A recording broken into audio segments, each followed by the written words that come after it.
You see, God established a relationship, very deep and personal relationship with his chosen people, with Israel.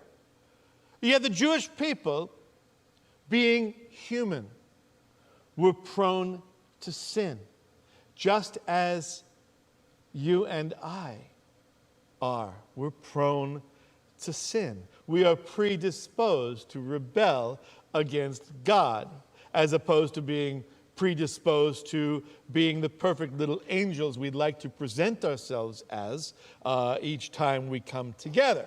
But in reality, we have a propensity to sin, and that does not surprise God. He created us, after all. In fact, our Torah portion earlier this morning dealt with the fact that God knew that even though he would give the Israelites the land, even though he would prosper them, even though he would give them fertility and prosperity and agricultural fecundity, that they would turn to other gods, they would rebel against him, and there would be consequences to be born.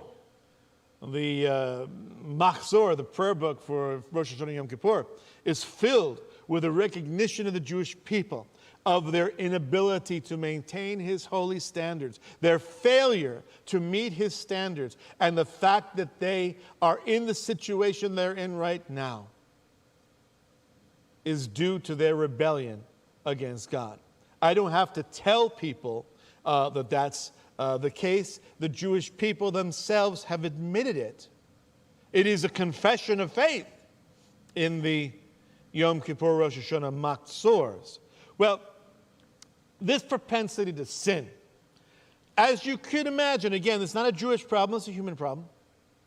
Propensity to sin put a bit of a crimp in their relationship with God. But God in his grace gave Israel the Levitical system, the sacrificial system.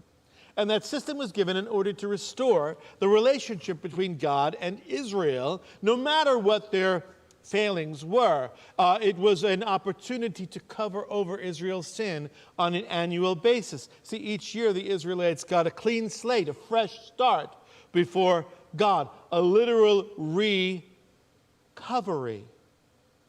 something we all look to. Of course, that annual atonement, that recovery, only lasted as long as individuals didn't sin again, which, as you can imagine, wasn't very long at all.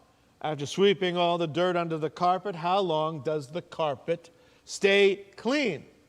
The answer is simple: until it gets dirty again. Not long at all. Following the Day of Atonement, the daily, the weekly Levitical sacrifices immediately recommenced.